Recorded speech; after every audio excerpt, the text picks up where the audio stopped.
Hey everyone, so if you're just starting your travel credit card journey, the Chase Sapphire Preferred is the card that I would recommend above all the others. It's beginner friendly, comes with strong travel perks, and it helped me book a full week in Portland, Oregon for nearly free. So when I got the Chase Sapphire Preferred, Chase was offering a 100,000 point sign-up bonus after hitting the minimum spend. My wife and I had a trip to Portland, Oregon coming up during the 4th of July, and I wanted to use those points to book a stay at a Hyatt hotel for that full week. The hotel would have cost us 76,000 points or 9,500 points per night. I had about 37,000 points on my Freedom Unlimited, and my wife had about 33,000 points on her OG Freedom card. So we transferred her points onto my account, then transferred that 70,000 points to my Sapphire Preferred, but had to wait until the statement close date passed to get the 100,000 points for the remaining 6,000 points. So after the 100,000 points hit my accounts to transfer the remaining points, the Hyatt was fully booked for our check-in dates.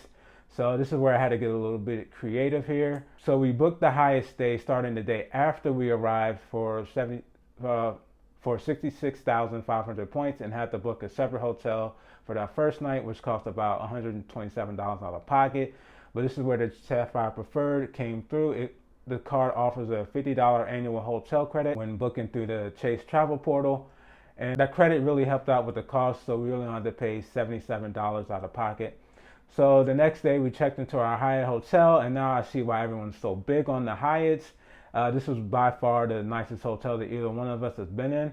I can honestly say that I'm now a Hyatt fanboy. So a couple of weeks before we checked in, I got an email from Hyatt stating that until August they had a cool Peloton promotion during our stay, that if you linked your accounts, Hyatt would give you 500 points for every 20 minutes cycling on a Peloton bike or 20 minutes on the rowing machine that they had. And since the Hyatt we stayed in had a Peloton bike in the gym, I took full advantage of it.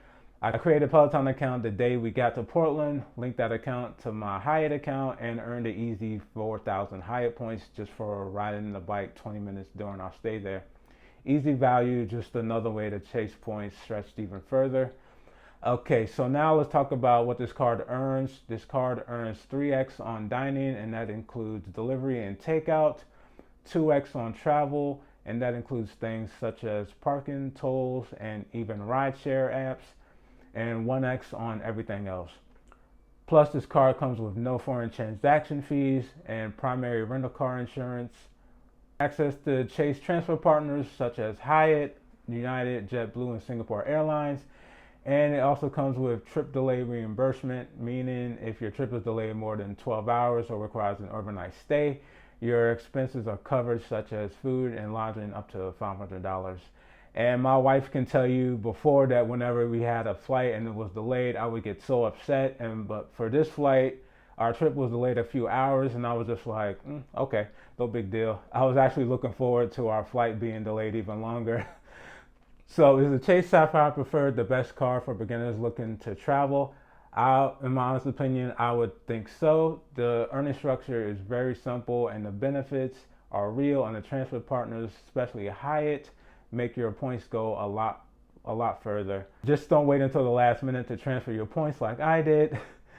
So thank you everyone for watching. Let me know in the comments what's your favorite way to use your Chase points. Be sure to subscribe, and I'll see you all in the next video.